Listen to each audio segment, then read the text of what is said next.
अस्सलाम वालेकुम मुअज़्ज़ज़ सामीन। ज़कात के हवाले से आपकी खिदमत में चंद एक बातें पेश की जाती हैं।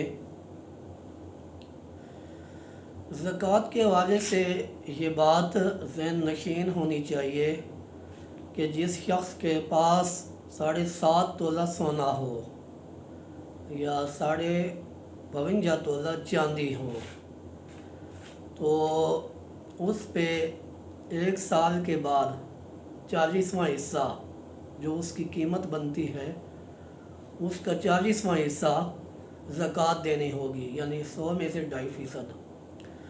तो अब ऐसे होता है कि किसी शख्स के पास 3 तोला सोना है, 1 तोला, 2 तोला, 3, यानी कि 7.5 से कम है।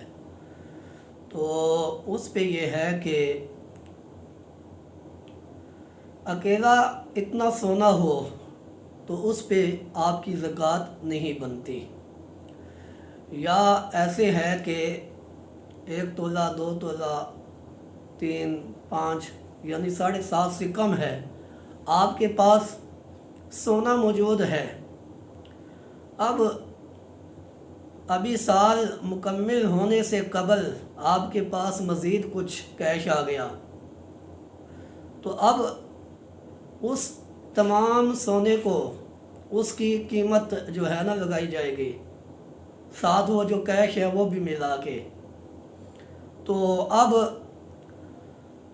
ये 52 तोला चांदी की कीमत से ज़ायद हो गया, यकीनन इतना बनता है, इससे ज़ायद बनता है, तो अब इसकी आपको ज़कात देनी होगी। ऐसे ही मुख्तलिफ़ चीज़ें हैं, यानी कि कुछ सोना है, कुछ चांदी है, तो अब इसको भी आपने इसकी कीमत मिला के तो 52 तोला चांदी की कीमत देखनी है, इस हद को पहुंच जाए तो आप पे ज़कात बनती है 100 में से 2.5%, यानी कि 40वां हिस्सा आपने ज़कात देनी है। सोना है, चांदी है, कुछ साथ कैश हैं, तो ये चीज़ें जब मुख्तलिफ़ जिनसे जमा हो जाएं तो अब इनकी कीमत लगा के 52 तोला चांदी की कीमत को पहुंच जाए तो अब इस पे ज़कात देना आपके ज़िम्मे लाजिम है। सोना 7.5 तोला, चांदी हो तो 52 तोला, कैश हो या मुख्तलिफ़ अशिया हों तो उसकी कीमत लगा के 52 तोला चांदी को देखेंगे, उस हद तक पहुंच जाए तो आप पे ज़कात लाजिम होती है। यह ऐसा माल जो आपने बेचने की नीयत से लिया है कि इससे नफ़ा कमाएंगे, तो उस पे भी जब साल हो जाएगा तो साल होने पे आपने उसकी कीमत लगानी है। 52 तोला चांदी की कीमत को पहुंच जाए तो उससे 40वां हिस्सा आपने देना है। ऐसे ही आपने कोई प्लॉट लिया है कि इसको हम बेचेंगे, बेच के नफ़ा कमाएंगे, तो अब जो प्लॉट आपने बेचने की नीयत से लिया है तो साल होने पे उसकी कीमत लगाएंगे आप, कीमत लगा के उस पे आपने ज़कात देनी है। 40वां हिस्सा आपने ज़कात देना है। उसकी कीमत 52 तोला चांदी की कीमत को पहुंच जाए, यकीनन पहुंच जाएगी, पहुंचती है तो आपने उस पे ज़कात देनी है। हाँ, ऐसे ही किसी का प्लाट है, उसकी बेचने की, नफ़ा कमाने की नीयत भी है, साथ ये भी है बिक गया तो ठीक है, नहीं तो मकान बना लेंगे या अपनी औलाद में से किसी को तोहफ़ा दे देंगे।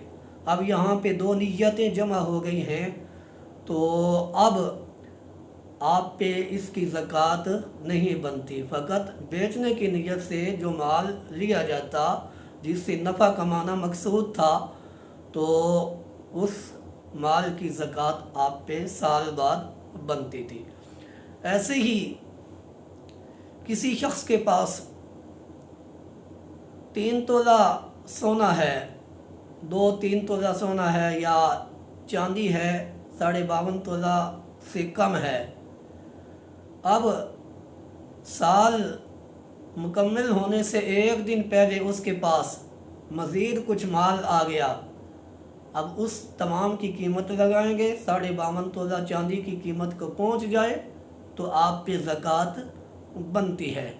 हाँ, ऐसे ही कोई ऐसा शख्स है कि साल मुकम्मल होने के बाद उसके पास कुछ माल आया, यानी कि उसके पास 52.5 तोला चांदी से कम चांदी थी या सोना 1-2 तोला था, बाकी उसके पास कुछ भी नहीं था, तो कैश नहीं था या चांदी नहीं थी। अब साल बीत जाने के बाद उसके पास कुछ माल आया, क्योंकि वो माल जो आया है वो 1 साल के बाद, वो माल 1 साल बीत जाने के बाद आया है, लिहाजा वो ज़कात में मिला के शामिल नहीं किया जा सकता। अब वो माल आने के बाद 1 साल के बाद जो है उस पे ज़कात बनेगी। ऐसे ही किसी के पास हाजत असलिया से ज़ायद माल है जिसकी हाजत पेश नहीं आती, ठीक है, तो उसकी कीमत लगा के भी आपको साल बाद उस पे ज़कात देनी होगी। 52.5 तोला चांदी की कीमत को पहुंच जाए तो। हाजत असलिया में मकान है, पहनने के लिबास हैं, दोनों मौसमों के ये हाजत असलिया के चीज़ें हैं। ऐसे ही ऐसा सामान जो गमी खुशी के मौके पे काम आता हो तो वो भी हाजत असलिया में शामिल है। ऐसे ही ऐसा सामान उसने गमी खुशी के लिए बनाया है, हाजत असलिया की नीयत से बनाया है, लेकिन उसको कोई मौका ऐसा पेश नहीं आया, ठीक है, तो उस पे ज़कात नहीं बनती, क्योंकि उसकी जो नीयत थी वो हाजत असलिया की थी कि ये गमी खुशी में हमें काम आएगा, तो बेशक वो काम नहीं आया, लेकिन हाजत असलिया की नीयत से वो सामान था, लिहाजा उस पे ज़कात नहीं बनती। अल्लाह पाक से दुआ है हमें दीन इस्लाम की तालीमात को समझने की, अमल की तौफीक बख्शे। वमा तौफीक।